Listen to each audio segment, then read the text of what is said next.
Good evening, Cane fans. Welcome to the show. If you're new to the show, please go hit that like button and hit the subscribe button. Please share the video. All that stuff helps. Helps us grow our following, get on people's algorithm, get on people's feeds and stuff so we can continue to grow the channel. I appreciate all you guys who have followed me so far.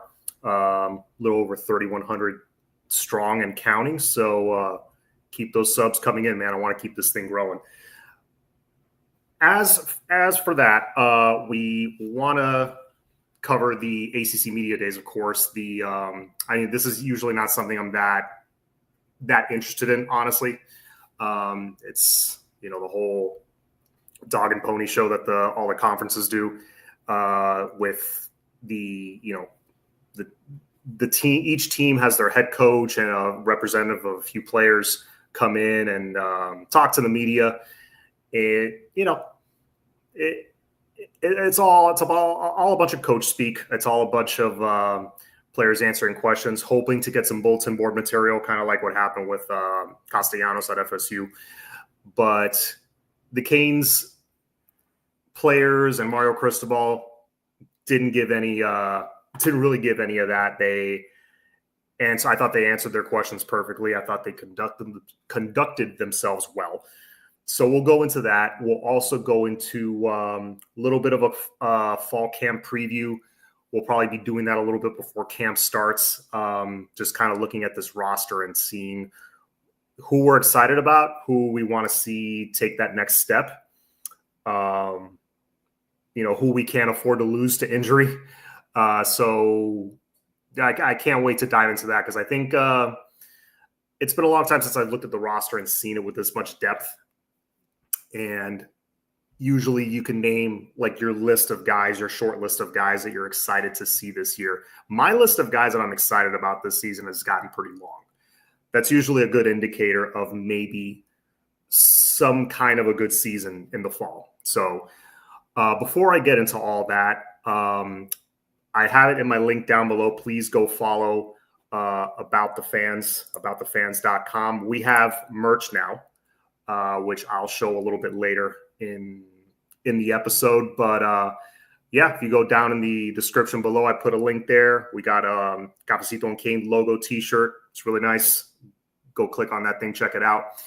But without any further ado,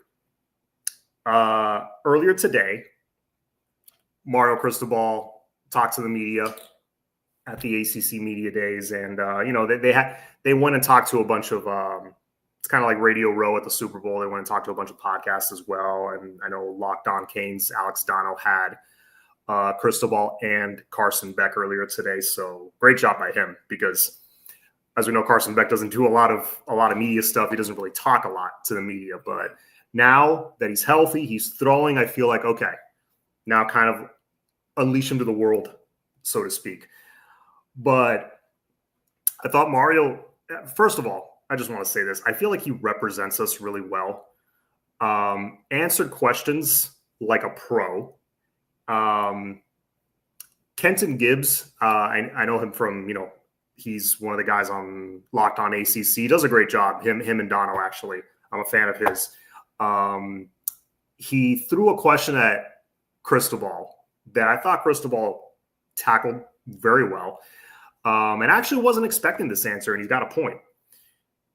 Kenton asked him, he's like, hey, how is Miami going to overcome, like kind of get over that hump? I'm paraphrasing here. How is Miami going to get over that hump where, we've had the talent in the past and, just can't seem to get it together basically and put a season together where we get over the hump and win an ACC championship and all that stuff. And Mario came back with, well, I disagree with that. I don't think we've had the talent. And he gave an example. He's like, well, when we first arrived here in 2022, at that point, we only had one guy in that draft. We only had one guy drafted in the 7th round. Since then, now fast forward to the spring of 2025, we were number 6 in drafted players among college football teams. I actually did not know that. That's pretty high. That's good. I think we had 6 or 7 guys drafted total. So definitely an uptick there. That's for sure. So it was cool that he pointed that out. Actually, it's hard to disagree with him. The talent level has been raised for sure. The depth has been improved tremendously. And I look at the past recruiting class. I know you're probably thinking, it contradicts what I always say. No, I feel like the talent we've brought in, I thought was adequate. I thought it was good enough to win the Coastal multiple seasons over the years, especially before Clemson became Clemson. And no one really owned the ACC. I'm talking like Randy Shannon days, early Al Golden days. Like the ACC was up for grabs every year. So what we were recruiting at the time, I thought was good enough. You can point to problems with the coaching staff, not developing the players enough, which I think that was a huge problem. Getting bad culture fits, guys that were lazy, guys that got hurt a lot. It was a combination of many things. But I thought one thing that has improved tenfold, specifically within recruiting, has been our scouting. I think our hit rate on players that we've brought in, especially out of the high school ranks, well, high school and portal, both, I feel has been a much higher success rate than what we've had in the past. You look at old recruiting classes, it's like, yeah, he was pretty good. Yeah, he was good. He went to the Pro Bowl. Bust. Injured, always injured. Bust, left the program. Bust. Most of the classes in the last 20 years are like that. Yeah, they might have been ranked fine, 13th, 17th, even 8th or 9th at some points. The 2008 class was ranked number 1 with all those Northwestern guys. Sean Spence, Marcus Forston, Travis Benjamin. You remember that class. Ja'Cory. But it was a lot of bad scouting, in my opinion. That's something we've improved on a lot. So yes, Mario is right.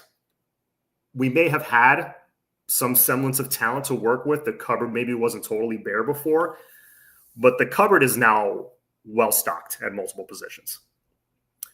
All right, so I thought he tackled that very well. Kenton did have a good point, though, when he was asking him, how do you get over that hump? He did make a good point that, we do, again, I'm paraphrasing, he didn't say this exactly, but this is kind of what I took it to mean, that we do underachieve. We underachieved last year. So that has continued to be a problem. The floor has kind of been raised, whereas us underachieving is like 9-10 wins. I think we've gotten to that level now, but still underachieving. And that does need to be rectified. I know Mario said to another one of these media guys asking him questions. They asked him, hey, how do you guys start hot out of the gate? That's happened a couple of times now, and you kind of stumble to the finish line. And he said, yes, absolutely. We're on top of that. It's not how you start. It's how you finish, was his quote, I think. So definitely that seems to be a focus for this coaching staff and for this team, which is great to see. He had a ton of great things to say about Coach Heatherman, of course, because he just hired him to replace Coach Guidry, who that ended up being a huge problem. He was very honest and said, listen, after week 4, pretty much our defense started to struggle and started to decline, and they started to get exposed. So he said great things about the new coaches he brought in on defense. And yeah, he's not the only one. Joel Klatt has even gone on his show and talked about what a good hire Dan Heatherman was from Minnesota, because being in the Big Ten, he followed him, so he knows him very well. That was a great hire. And then Carson steps up to the podium. I don't know in what order they did this. I saw the videos individually, but I saw Carson talk again for the first time since the Built for More podcast, which feels recent, but man, that thing was what, like in March? That was a while ago. March, February, something like that. So steps up to the podium, calm, cool, very confident. They asked him, hey, you're following Cam Ward. Are you feeling that pressure? And he right away said, nope, not feeling that at all. I followed a 2-time national champ at Georgia in Stetson Bennett, and I didn't feel the pressure then either. So, no, totally fine. Cam Ward's great and everything. But I do not feel the pressure one bit, and I believe him. That cool, calm confidence oozes off of him. That didn't seem like a lie.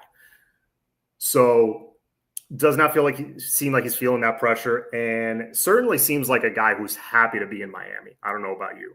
I know there's because he's been so quiet. There have been all these rumors that doesn't spend a lot of time with the team, and all this different stuff. But when he was being interviewed, he mentioned specific times where he'd watch certain receivers, pull certain guys aside and work with them. And, I've heard this from other people as well. So seems legit. So, I know the podcast that he did a few months back kind of shifted people's opinion on him. This guy in particular. What's up, Flo? It shifted a lot of people's opinion of him in a positive way. And I think he certainly did himself a lot of favors going to ACC media days and answering questions and showing like, hey, look, I'm here, I'm healthy, I'm ready to work. So I feel good, man. I feel good about what I heard today. I know at the end of the day, it's just talk. On August 31st, the pads will start clicking. Love that bling. Yes, I love this bling as well. I love this. That was nice. That chain that he had on. Only saw a little bit of CC and Mezzi's, clips when they were talking, but yeah, no, I thought they. And Wes. That was the other one. So I thought they brought a good group of players, veterans, guys that are, in my opinion, all ACC caliber, all conference players. Carson Beck at one point was projected to be the number one pick in the draft. CC's going to be a first rounder. So, I think Mezzi likely is an NFL player. So I thought that was a nice little group they brought in of upperclassmen, a lot of leaders, a lot of leadership on this team. So that's that. Now, you guys let me know in the comments, what you thought of the ACC media days. If they,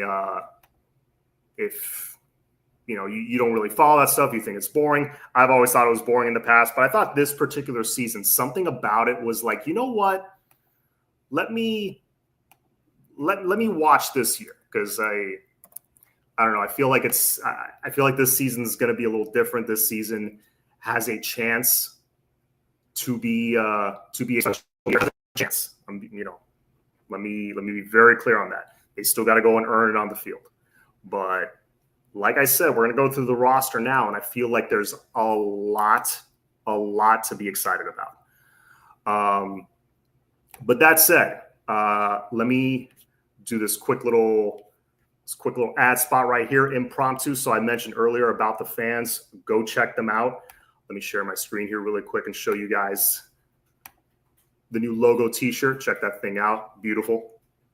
You can go get yours, aboutthefans.com. It's right there in the link in the description.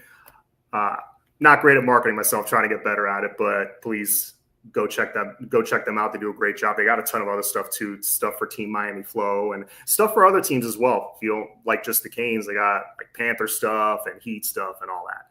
So please go check them out. Now, as for the thank you, man. Appreciate it.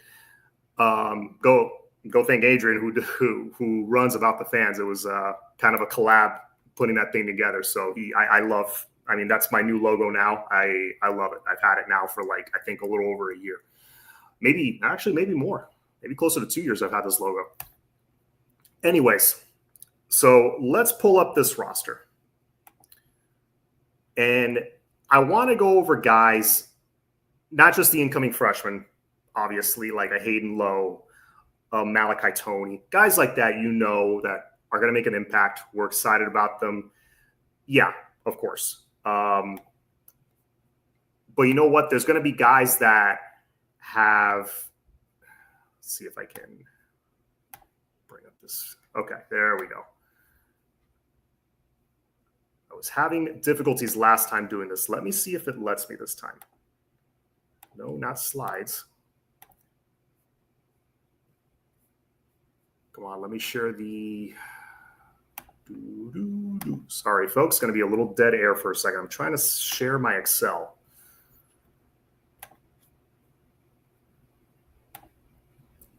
Okay, share screen. Wow, this thing's annoying. Huh, of course. Hey, John, why don't you rehearse this before going live? Funny thing, I did, and it worked back then. All right. We're just going to wing it here, folks. Sorry about that. All right. Here's the roster. I have it in front of me. One thing you can do is I like to go, there's different websites. There's one called ourlads.com that you can go on there and they update the depth charts. And they're pretty accurate, I feel like. So it looks like they do their homework. And I pretty much go off of that because a lot of times you go to the school website or something like that, they don't really update it like up to the minute.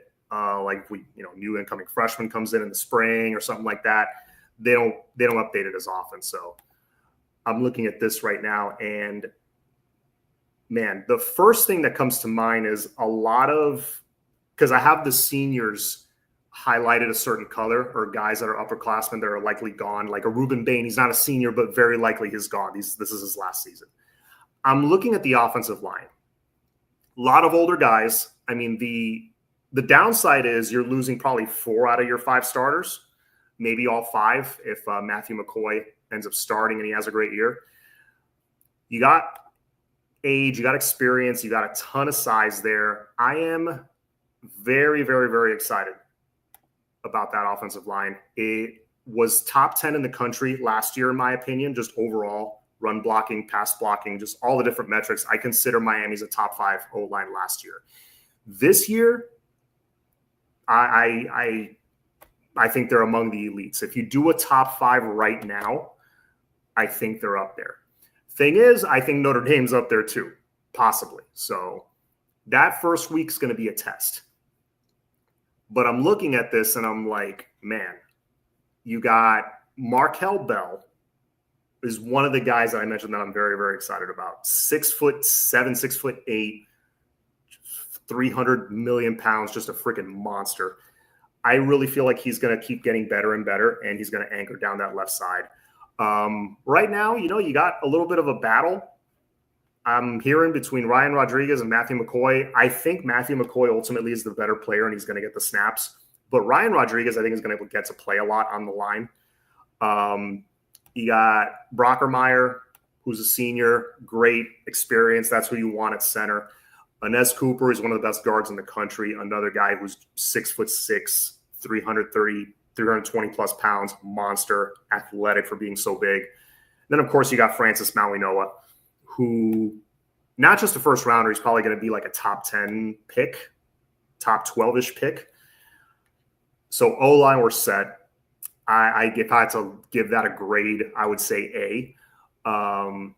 But here's the other thing. You got some depth. You got Ryan Rodriguez, who can kind of be your swing guy on the interior. Somebody gets nicked up, you throw him in. Brockermeyer gets nicked up at center. Ryan Rodriguez, he has experience at center. You can throw him in there. You got Pancake, who I think can be a solid rotational guy right now. You got S.J. Elofetuli, who's I think he needs to continue to add strength and put on a little bit more weight. I think he's still got a little bit to go. Nino Francavilla, I think, is very good and can come in relief of one of those interior linemen. You got Tommy Kinsler, who's freaking massive. He's only a redshirt sophomore, which is crazy. He still has a lot of eligibility left. And then, you got a lot of depth on that O-line. Then you move to tight end, which, continuing the tradition of tight end you got Elijah Lofton. All right. Elijah Arroyo passing the torch to Elijah Lofton. I have not heard a lot of national media coverage on him. It's a lot of it is local because we know how good he is and how good he's going to be. He's going to be a freaking problem. But I feel like when people do their previews of the big games this year, then more national guys, none of them are mentioning Elijah Lofton too much. I will give credit to one channel. I always shout them out, Rock Boys Football. They're not even Miami guys. They're actually Michigan guys. And they're excited about Elijah Lofton. You should hear them talk about him. Like they know what we got in him. So he's going to be a problem. Alex Bauman, I think, is going to be better than people think. Then you got Brock Schott, who's just killing it in the gym, killing it in the weight room, just a freak athlete. So he may play this year. And then you got Luka Gilbert, who looked nice in the spring. So I feel like, Bauman's a proven guy, proven at Tulane. Bauman's going to be a great get for us. I agree. He's proven at the college level. Lofton, you saw flashes last year, but that's, he didn't really get a ton of opportunities. But when he was put in there to throw a block on goal line packages or on short yardage packages or to, catch a pass in the bowl game or run that fake punt in the bowl game that he almost took to the house. Like whenever he's gotten these little opportunities, he's made the most of them. I remember he had a huge, I think it was a third down play. He had a huge third down catch against Cal. And I want to say he went up against this contested ball midair. He went and caught it. And he's so powerful and such a load that he trucked over the DB trying to contest the catch. And the guy ended up getting hurt just running into Lofton. So, he definitely showed the flashes, and the bowl game was a good indication of what's to come, I think. So I'm excited about the whole O-line. I'm excited about the depth. Hopefully, and this is going to be key, if we have a 4 or 5 games where there's a lot of mop-up duty to be had, even better.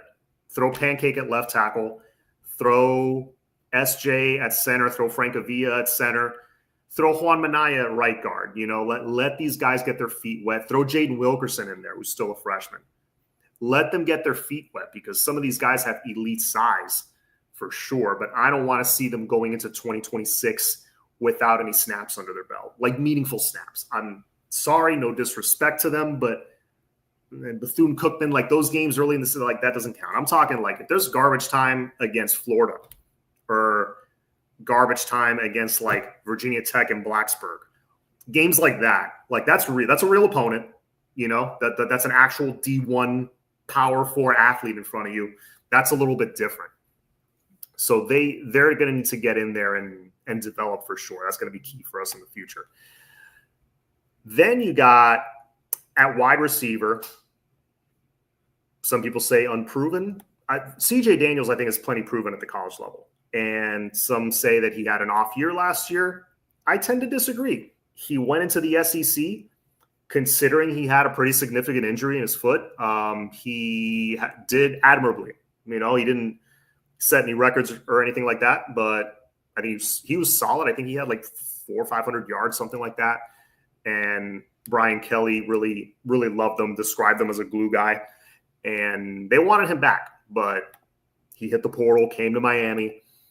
If he's healthy, we're going to get the 2023 version of him from Liberty. I really believe that. He's a bigger target, leader. I've heard a lot of stories about him, taking receivers under his wing and, taking them to go watch film and stuff, or holding them after practice to work on some stuff. CJ Daniels is that guy. He's that kind of leader. So that's big. Keelan Marion, another guy from the transfer portal, proven at the college level, more as a returner, but we're going to use him in certain packages. I feel like his speed is going to be a weapon for us. Tony Johnson, again, proven at the college level, maybe not at the P4 level, but solid slot receiver. I like him a lot. Then you go to the more unproven guys that really haven't had a chance to show it yet. Although JoJo, kind of like Elijah Lofton, when he was given the opportunity in the bowl game, he delivered. He showed how good he is. Fine. And JoJo took a while to get healthy. He was kind of nicked up throughout the season. That's part of the reason he didn't play too much. Same with Nikar, same with Chance Robinson. So just like the O-line and tight end room, there's a little bit more of a question mark with the receivers. I will fully admit that, because you are losing X, who's an all-timer at Miami as far as yards and production. You are losing who else are you losing? Isaiah Horton to the portal. That's one guy I wish we could have kept, but you lose him, reliable, big body pass catcher. And you're losing Jacoby George, who was just a solid contributor. So, he was good for 700 yards, 800 yards every season. made big plays, all that stuff. So you're losing 3 really productive guys. But the guys waiting in the wings, they're talented, and I think their ceilings are higher. I'll be honest with you. Especially a guy like Joshua Moore. Still going to be raw, still going to be, a little wet behind the ears when he comes in. But, I think as the season goes, he's going to be one of those guys, a lot like Dalen Upshaw. As the season goes, he'll be making plays. He'll get more comfortable. Same with Malachi Toney. I don't know if I see Malachi Toney making any big plays against Notre Dame. That would be insane. But because he graduated early and all that. He's much younger than everybody, but kid's a baller. Make no mistake. As we go deeper into the season, I think Toney will be more and more a factor in this offense and will probably end up being the slot receiver, the starting slot receiver, like as we finish out ACC play. Let's see who else we got. And so those are the receivers. Obviously, Carson Beck, super excited there. And I think one thing Carson mentioned in his interview today, his main interview at the podium with the media people, he said, why, they asked him why Miami. One of the first things he mentioned was his fit, like offensive fit with the OC. So he had great things to say about that situation, about Shannon Dawson. I think he's going to fit in here very, very well. I've said this before, he's going to give us a lot of what TVD couldn't give us in 2023. We try to run more of a spread, kind of power spread attack. And it was working at times, but when TVD threw it to the wrong team, everything went to crap. And, that's something that I think Carson we can polish that up with him, just like not turn the ball over nearly as much. Take the check down when someone like Cam Ward last year would try to make the spectacular play. And sometimes it would work. Sometimes it would be a disaster. I honestly think doing too much of that is what cost us against Georgia Tech. That's just my opinion. Someone like Carson Beck, that more steady presence who will hit his check down when the first 2 reads aren't there, or will, with his athleticism, pick up a first down with his legs. That's going to give our offense a certain steadiness and a certain, move the chains kind of approach that, people start creeping up and then boom, play action, hit JoJo over the top. I still think this could be a very, very good offense. Not 44.5 points a game, but could they average 36, 37, be like a top 20 offense? 100% they can. And thought he answered this question really well also. He's going up against the ACC. He was careful not to put down the ACC. I thought he gave a great answer. He was like, listen, I see it as more of a football thing and a DC OC matchup kind of thing. I think, and he's right. The matchups matter, but at the end of the day, this is, my opinion, you went up against a lot more NFL talent in the ACC and the SEC. It's a fact. He went up against more speed, more talent, more size. It's going to be a bit of a step down. Hopefully his game doesn't step down. Hopefully he doesn't play down to his competition, which the Canes in general have been known to do in the past. Hopefully he keeps a high standard and this team keeps a high standard and they just bomb some of these teams on their schedule. TVD couldn't read zone coverage at all and completely melted down mentally. Yep. Yeah, did well against man, not zone. So Papa Cool, that's your prediction this year, 38.5 points per game? I think we could hit that. I think that would be high. Like you're getting into the high 30s, that would be great. I mean, we'll win at least 10 games, maybe 11 if we're doing that, because I think this defense is going to be very solid. Cincinnati is power forward. Jim Johnson. No, I think Toney will be the OJ of this year. He could be. We have a few of those guys that could be the OJ of this year. We'll go into the defense now. Do you think it will be CJ Daniels and JoJo Trader starting outside? Do you think leads at slot? That's a good question. I don't know if we quite have the proven depth or the proven guys on the outside to be able to throw JoJo in the slot. I think if we had went and gotten some big time receiver to put on the outside, yeah, JoJo would have gone to the slot 100%. But I think JoJo starts on the outside. He's very capable of doing that. It doesn't matter that he's only like 6 feet tall, 5, whatever he is. He can play slot. He can play outside. So I think those are going to be the two outside starting guys. Tony Johnson will probably start in the slot, and then little by little you phase in Malachi Tony.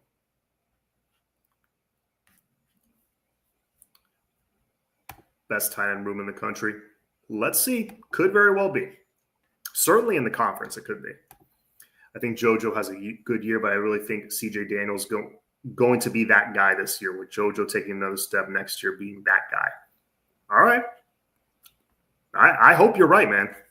I hope, because CJ Daniels was a pickup I was very excited about. So I hope you're right about that. Ohio Hurricane, appreciate the support, appreciate the donation. Great show, John. Go Canes. Thank you, sir. All right, so let's go over to the defense now. I think I've covered everybody I can on offense. I will mention this. Bert Auburn is now our kicker. Bert was the kicker for Texas the last 4 years. I'll say this about him. Inside of 40 yards, 40 to 45 yards, kid is money. If you look at his career numbers, inside 40 yards, he barely misses. Gets into trouble with the longer kicks, those longer pressure kicks especially.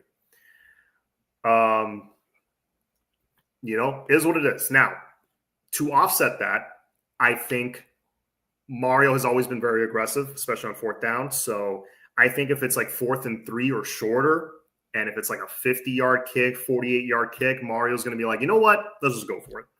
There's going to be a lot of those situations. And a lot of the time, I think we're going to get it. Because last year, how many times did we line up in that jumbo set and we throw Lofton and there was an extra blocker, we throw McCoy in and there was an extra blocker, and we're running the ball. We did it in the bowl game multiple times. We're running the ball. You know what gap we're running it to. Cam would even point to where we were running it, and we'd still get those yards. I think it's going to limit,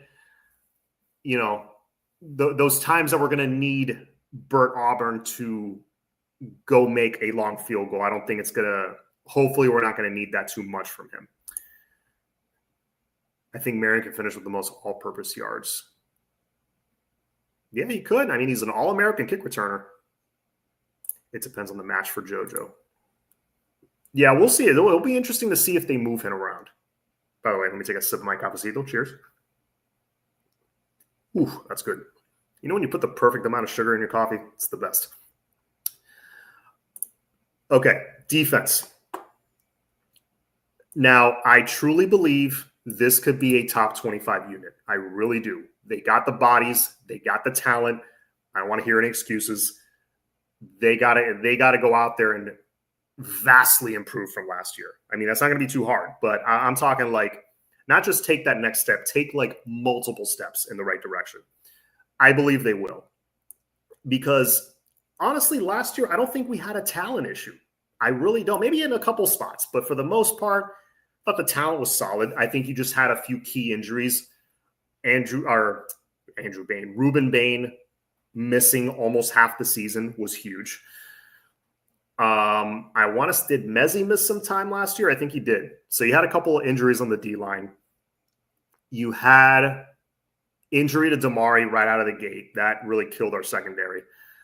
Jadeus Richard got hurt. You had injuries to very key, very important guys, unfortunately. And on top of that, with the guys you had left, you had a D coordinator that I thought was just using everybody wrong.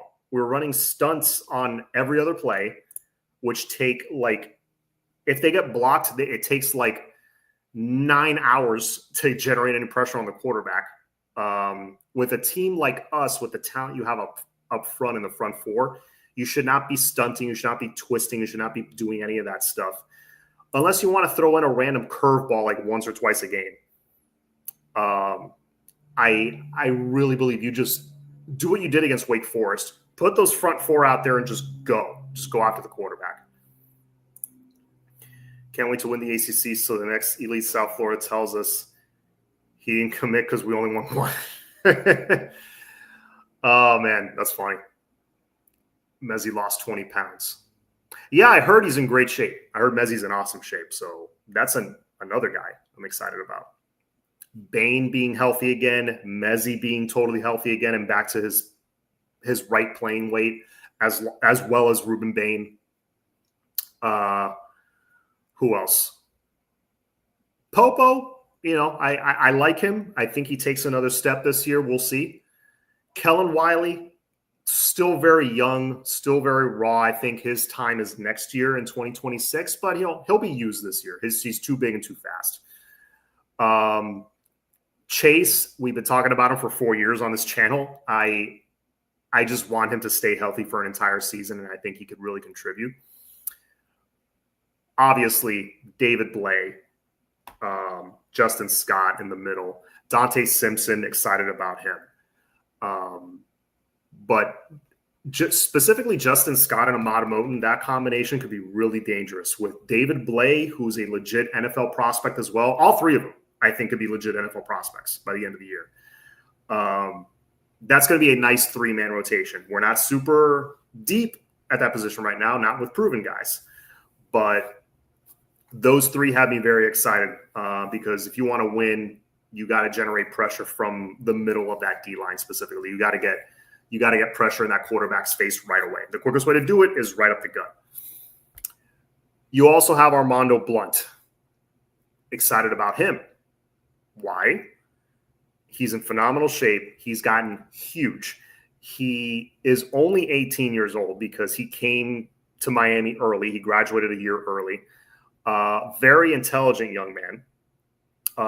Powerful, explosive, just checks off every box. There was a reason this kid was a 5-star recruit. There's a reason everybody wanted him. I don't think he wasn't listed as a 5-star because of the reclass. For this class that he came in, he was a 4. But for the class he was going to come into, which was going to be the 2020, the 2025 class, the guys that are freshmen right now, he was originally supposed to come into that class. That class, he would have been a 5-star. Everybody in the country wanted him. All right. A lot of people talk about the local guys we don't keep home. We kept him home, So you get Bain drafted high, and maybe in a couple years you get Blunt drafted high. That's a huge step in the right direction as far as what Gold Jacket's saying to kind of make it cool to come to Miami again. Streeter said that the other day, and I thought that was great. Like, it's not like I guess.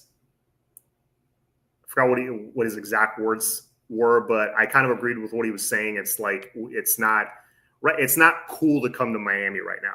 One of those reasons is because we haven't won. That is one of the reasons. Now, step in the right direction last year for sure, but you got to keep that going. You got to keep that going so that a kid who's picking his college now looks back at the last 4 or 5 years when he's like kind of paying attention to college football and be like, man, Miami's really been killing it. They've won a couple of ACCs. They've been in the playoffs. Man, they're on national TV every week. That's big too. Exposure. How do you get exposure? You win. That's one of the reasons guys go to like Auburn and Tennessee and Texas A&M. Yeah, they haven't won anything, but they're in the SEC. Guess what? When you turn on the TV on CBS, not anymore. They don't have the contract anymore. But you turn on CBS on a 3:30 in the fall. And you hear that SEC on CBS music kick on that everybody loves. Who is it? It's SEC teams. It's Auburn playing Alabama. It's A&M going up against Texas, whoever. Like, that exposure is big. Playing in front of 100,000 people is big. All those things play into that. Okay? We don't have the 100,000 seat stadium, but what do we have? Well, if we really start winning and dominating on the field, you got that. You could stay home and win championships for your hometown. I'm on the side of, yes, I think winning would help recruiting, just for the record. Miami needs to allocate Cooper's money to the D-tackle position and go get Bryce Perry, Wright, or James Johnson. Let's see. Let's see what happens. James Johnson is in our backyard. Hope we have a NASCAR package. It would be so deadly. Can you imagine a NASCAR package this year of Bain? See who else? Bain, Lowe, Blunt, and I don't know. Throw in, like, if you want to make it like a really fast, explosive D line, throw in like Booker Pickett, somebody like that. Or you can kind of play with him, take out Booker Pickett, throw in Mezzi or Cole McConaughey. You know,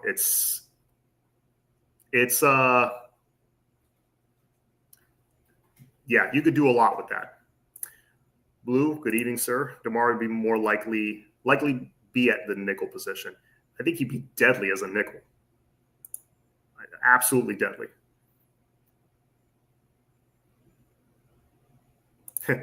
Remember to thank Memphis Mike for handling Blunt's reclass paperwork.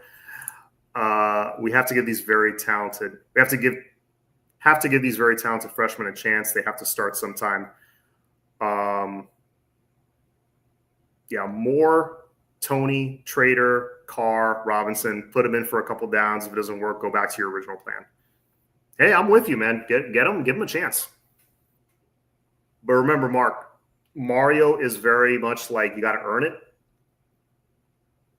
You know, so if they are earning it in practice, they'll get the and if they're healthy, remember that's a big thing. They'll get the shot. A lot of the guys you just mentioned were banged up last year. But I think Tony he's already won the coaches over. He's going to get a bunch of playing time. Don't worry about Malachi Tony. He's going to get his playing time. Robinson, if he just gets healthy, man, that's another weapon that you kind of weren't. That's almost like a new acquisition. That's almost like a new 4-star recruit. Because you weren't really counting on him. You kind of like put him in the back burner in your mind. Then he's back all of a sudden. That's like a mid-season pickup. See who else. Nikar, same thing, great speed. But yeah, a lot of the guys you mentioned were banged up last year, but Tony and Moore, I think, will get playing time for sure. Lowe, Bain, Mezzi, Lightfoot, or Pickett. Yeah. Pruitt at safety. Looking forward to seeing him play. I don't know if they're going to throw him. I mean, maybe some packages where they have like 3 safeties out there. Safeties, like 2 are actual safeties. One is like a guy like him, a linebacker that's a little lighter that can cover, that's a little quicker. Bobby Pruitt is he just needs to put on a little bit more weight, but he's got decent size. He's like 6'2", 6'3", something like that. Good length. He's going to be a good cover guy, I think. Mario said he's not just going to play guys on special teams for the hell of it. He's only playing the best players. I hope we go back to throwing in, like sprinkling in some starters on special teams. I really do. I think we need it. I think the special teams kind of needs that little boost right now. The days of like blocking a punt or blocking a field goal here and there, or, you know, our return guys being so dangerous that nobody kicks to them. And when they do, we take it out to the 40-yard line or we take it out to midfield.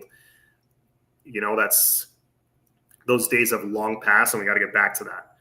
What I really miss is when we kick it off and we tackle the dude at like the 11-yard line. That's what I miss. You got to get those heat-seeking missiles out there on kickoff coverage. I'm big on Day at safety. Day, from what everybody's reporting, he's up to 200 pounds, so he's put on some great size. He was a smaller kid coming out of high school, 3-star recruit, kind of a developmental kid, but, you know, I won't say they took a flyer on him. I liked his tape a lot myself. I think they really liked him. So they brought him in. He's developed nicely. He had that forced fumble on special teams against Wake. So the kid can hit. He can strike for sure. Is we sleeping on Malik Bryant? He was a 5-star from IMG. Malik Bryant, I don't think he's quite lived up to that high blue chip billing that he had. Was he a 5-star? Maybe on one of the ratings things he was. I thought he was like a composite 4, but like a high one. He was a highly ranked player for sure. He hasn't quite lived up to that. He switched positions. He's more of an edge rusher now, but he was kind of a steady presence last year. He was one of the more like consistent D linemen, I thought, as far as applying pressure. So I'm looking forward to seeing what he does this year. I think a lot of guys like him have a lot to prove, and that's a good thing. Let's see, where was I? So I went through the D-line. Yeah. Scott, Moten, Mezzi, Lowe, David Blay. You got Dante Simpson, Armando Blunt that can rotate in at the 3 technique, or maybe at line, or maybe at defensive end, Malik Bryant, Marquise Lightfoot that a lot of people forget about. He could be a nice presence off the edge. Cole McConaughey didn't really play, I don't think, in the spring. I think he was hurt. He blew everybody away last year in the spring. Everybody loved him. So if he gets right, he gets healthy, he could also be a factor. And then you got Herbert Scroggins, who's a freshman that I like. It's just, there's a lot of bodies and a lot of talent. It's just that there's more on the DN position, but I think they'll fix that. Mohamed Toure, hopefully the knee's 100%. It seems like it is when he was running the sand pit drills. Usually you don't run in the sand and do those drills in the sand if your knee's not 100% like stable and ready to go. So hopefully if he returns to some semblance of 2023, that was a great pickup. Kamal Bonner, another good pickup, good run stopper, good blitzer. And like I said before, Popo, I like him. If he takes a bigger step than I'm expecting, then this defense just got bumped up a few notches, because that's kind of what the defense is missing right now, is that presence at the linebacker position. You got it on the outside with Toure. He's more of like a pressure generator. He's more of a guy that's going to generate some pressure on the QB, try to get in the backfield. I don't know how pretty good cover guy. He's not bad, but he's mostly going to be getting after the quarterback from the outside, I feel like. But that guy, that kind of thumper in the middle, that's going to help stop the run, super important. And someone that's going to be like the brains of the defense, Popo's a really smart kid, and I think he's capable of doing that. Then, of course, you got the secondary, last but not least. Secondary. Listen to the names you got here. I'm just going to go in the starting lineup first. You got O.J. Frederick on one end, and you got Xavier Lucas on the other. Right there, that's two potential All-Americans. All right. One was actually, no, both. I think both were freshman All-American. OJ and Xavier Lucas. I know OJ was for sure. But Xavier, I think, also was. He might have even been like all Big Ten honorable mention or something like that, but whatever. Both have All-American ceilings this season, I feel like. Then at safety, you got Zachariah Poyser, who half the SEC wanted. Apparently, Georgia wanted him too. And then you got Jacoby Thomas, a guy who Tennessee was excited about. They wanted to keep him, a guy from the SEC who has experience there. I think his tape is solid. He's one of those dudes that's just gonna punish you if you come over the middle. Like he's gonna make you think twice, like hesitate just a bit coming over on that post route. Someone described him as Amari Carter 2.0. I think he's a little better than that. I think he is a legit, like, solid cover safety, and he's just going to lay the boom on people that come over the middle. And I think that's important. You need that enforcer. You need that dude just cracking heads. Not literally. We want to get called for targeting. And then you got Keontae Scott possibly starting in the slot. That's actually going to be a pretty good competition between him and Damari Brown, because we know how talented Damari Brown is.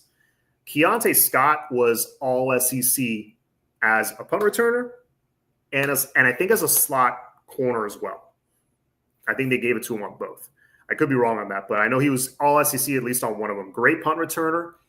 I hope we use him in that role. And really, really good as a slot receiver in 23. Got moved to the outside, struggled a bit, had a bit of a down year, but seems like he got his confidence back. He's here in Miami.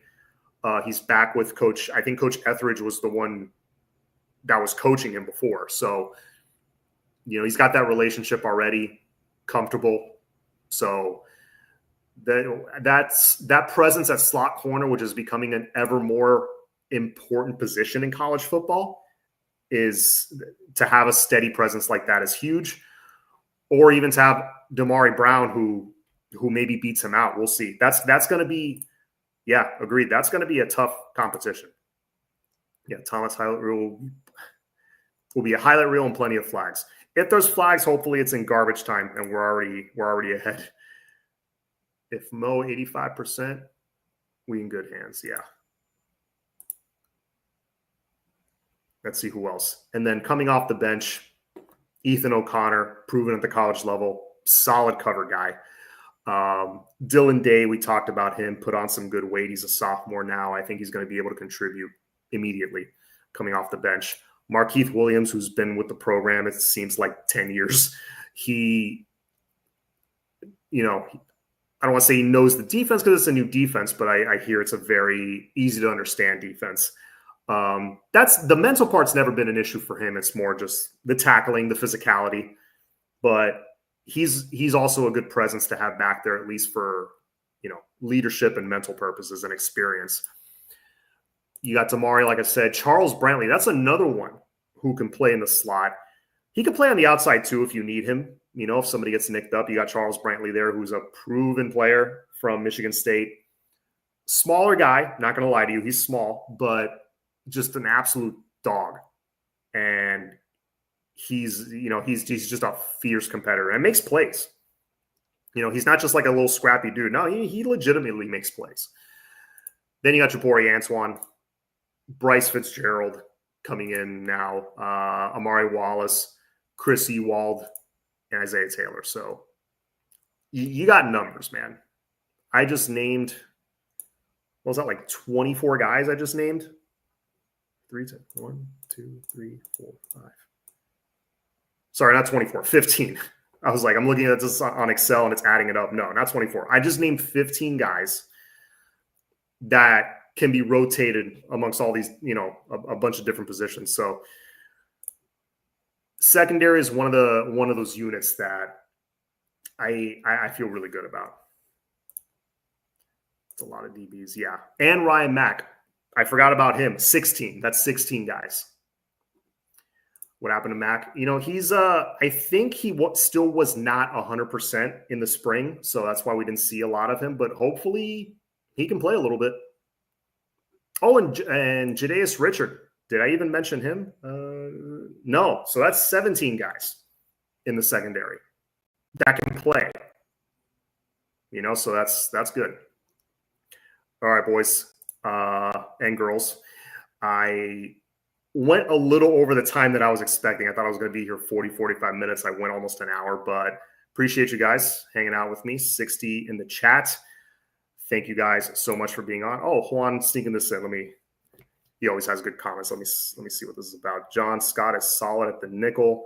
Why people have OJ over Damari Brown with Malachi Fields. Game 1 is beyond me. Damari played against Malachi Fields versus UVA 2023.